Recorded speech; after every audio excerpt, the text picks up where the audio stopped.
Hey guys, come back with a new video. Hope you all are doing great.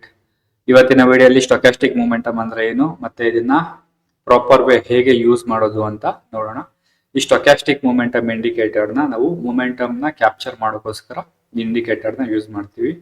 Only ಈ ಸ್ಟೊಕ್ಯಾಸ್ಟಿಕ್ momentum indicator ಇಟ್ಕೊಂಡು ನಾವು profit book ಮಾಡ್ಕೊಳಕ್ಕೆ ಆಗಲ್ಲ. ಏಕೆ ಅಂದ್ರೆ ಎಂಟ್ರಿ ಅಂಡ್ ಎಕ್ಸಿಟ್ ಎಲ್ಲಿ ಪ್ಲೇಸ್ ಮಾಡಬೇಕು ಅಂತ ಇದರಲ್ಲಿ ಪ್ರಾಪರ್ ಆಗಿ ಗೊತ್ತಾಗಲ್ಲ. ಇದನ್ನ ಸಾಲ್ವ್ ಮಾಡಬೇಕಂದ್ರೆ ಒನ್ ಮೋರ್ ಇಂಡಿಕೇಟರ್ ನಾವು ಇಲ್ಲಿ ಆಡ್ ಮಾಡ್ಕೊಬೇಕಾಗುತ್ತೆ. ಅದು ವಿವ್ಯಾಪ್ ಇಂಡಿಕೇಟರ್ ಅಥವಾ ಮೂವಿಂಗ್ ಆವರೇಜ್ ಇಂಡಿಕೇಟರ್ ಆಗಿರ್ಬೋದಾಗಿರುತ್ತೆ. ನಾನು ಇಲ್ಲಿ 200 ಡೇ ಮೂವಿಂಗ್ ಆವರೇಜ್ ನ ಇದರ ಜೊತೆ ಅಡಿಷನಲಿ ತಗೊಳ್ತೀನಿ. ಏಕೆ 200 ಡೇ ಮೂವಿಂಗ್ ಆವರೇಜ್ ನ ತಗೊಳ್ತೀನಿ ಅಂತ ಹೇಳಿದ್ರೆ, ಸೊ ನೋಡಿ ಮಾರ್ಕೆಟ್ ಇಲ್ಲಿ ಓವರ್ ಸೋಲ್ಡ್ ಆಗಿದೆ ಈ ಏರಿಯಾ ಹತ್ರ. ಸೊ ಇಲ್ಲಿ ಏನಾದ್ರೂ ನಾವು ಸೆಲ್ ಪೊಸಿಷನ್ ನ ತಗೊಂಡ್ರೆ ನಮ್ಗೆ ಆಪೋಸಿಟ್ ಆಗಿ ಮಾರ್ಕೆಟ್ ಹೋಗುತ್ತೆ, ಸ್ಟಾಪ್ ಲಾಸ್ ಹಿಟ್ ಆಗುತ್ತೆ. ಸೊ ಇದಾಗಬಾರ್ದು ಅಂತ ನಾನು ಅಡಿಷನಲ್ ಯಾವ್ದಾದ್ರು ಒಂದು ಇಂಡಿಕೇಟರ್ ನ ಇದರ ಜೊತೆ ಆಡ್ ಮಾಡ್ಕೊಳ್ತೀನಿ.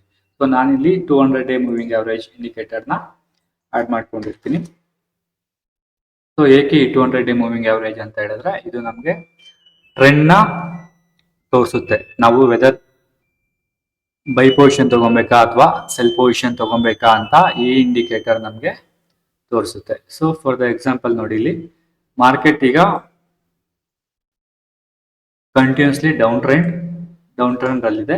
ಸೊ ನಾವು ಯಾವುದೇ ಕಾರಣಕ್ಕೂ ಸಹ ಇಲ್ಲಿ ನಾವು ಬೈ ಪೊಸಿಷನ್ ನ ತಗೊಳ್ಳೋದು. ಯಾಕೆಂದ್ರೆ ಪ್ರೈಸ್ ಮೂವಿಂಗ್ ಆವರೇಜ್ ಗಿಂತ ಡೌನ್ ಅಲ್ಲಿದೆ. ಸೊ ನಾವು ಟ್ರೆಂಡ್ ಫಾಲೋ ಆಗ್ತಾ ಇರೋದ್ರಿಂದ ಸೆಲ್ ಪೊಸಿಷನ್ ತಗೊಬೇಕಾಗುತ್ತೆ. ಸೊ ನಾವು ಈ ಮೊಮೆಂಟಮ್ ಇಂಡಿಕೇಟರ್ ಗೆ ಓವರ್ ಸೋಲ್ಡ್ ಆದ್ಮೇಲೆನೆ ನಾವಿಲ್ಲಿ ಸೆಲ್ ಪೊಸಿಷನ್ ತಗೊಬೇಕು. ಯಾವುದೇ ಕಾರಣಕ್ಕೂ ಟ್ರೆಂಡ್ ಗೆ ಅಪೋಸಿಟ್ ಆಗಿ ಹೋಗಿ ನಾವಿಲ್ಲಿ ಬೈ ಪೊಸಿಷನ್ ನ ತಗೊಬಾರ್ದು.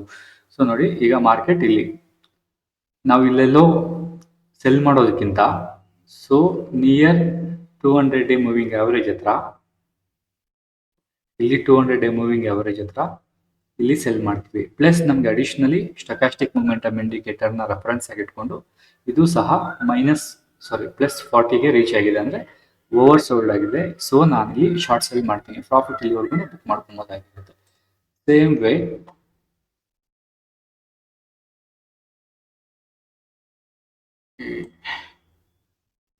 ಸೈಡ್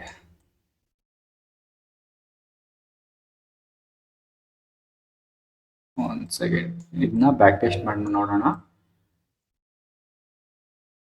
ಓಕೆ, ಇಲ್ಲಿ ನೋಡಿ ಮಾರ್ಕೆಟ್ ಡೌನ್ ಟ್ರೆಂಡ್ ಅಲ್ಲಿದೆ.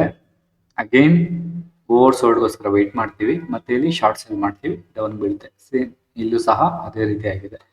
ಸೊ ಈ ರೀತಿ 200 ಡೇ ಮೂವಿಂಗ್ ಆವರೇಜ್ ತುಂಬಾನೇ ಯೂಸ್ಫುಲ್ ಆಗುತ್ತೆ. ಸೊ ಬೈಯಿಂಗ್ ಅಪರ್ಚುನಿಟಿ ನೋಡೋಣ. ನೋಡಿ, ಇಲ್ಲಿ ಟ್ರೆಂಡ್ ಇಲ್ಲಿ ರಿವರ್ಸಲ್ ಆಗಿದೆ, ಅಂದ್ರೆ ಅಪ್ ಟ್ರೆಂಡ್ಗೆ ಹೋಗಿದೆ. ನಾವು ಇಲ್ಲೆಲ್ಲೂ ಸೆಲ್ ಮಾಡಲ್ಲ, ಇಲ್ಲೆಲ್ಲೂ ಬೈ ಮಾಡೋಕ್ಕಾಗಲ್ಲ. ಇನ್ಸ್ಟೆಡ್ ಆಫ್ ನೋಡಿ, ಇಲ್ಲಿ ರಿಜೆಕ್ಷನ್ ನ ಕೊಟ್ಟಿದೆ 200 ಡೇ ಮೂವಿಂಗ್ ಆವರೇಜ್ ಹತ್ರ. ನಾನು ಇಲ್ಲಿ ಬೈ ಪ್ಲೇಸ್ ಮಾಡಿದ್ರು ಇಲ್ಲಿವರೆಗೂ ಟಾರ್ಗೆಟ್ ನ ಬುಕ್ ಮಾಡ್ಕೊಬೋದಾಗಿರುತ್ತೆ. ಸೊ ಈ ರೀತಿ ಟ್ರೇಡ್ ಮಾಡೋದ್ರಿಂದ ತುಂಬಾನೇ ಪ್ರಾಫಿಟ್ ನ ನಾವು ಮಾಡಬಹುದು. ಈ ವಿಡಿಯೋ ಏನಾದರೂ ನಿಮಗೆ ಇಷ್ಟ ಆಗಿದ್ರೆ ನನ್ನ ಚಾನಲ್ ನ ಸಬ್ಸ್ಕ್ರೈಬ್ ಮಾಡೋದು ಮರಿಬೇಡಿ. Thank you very much guys.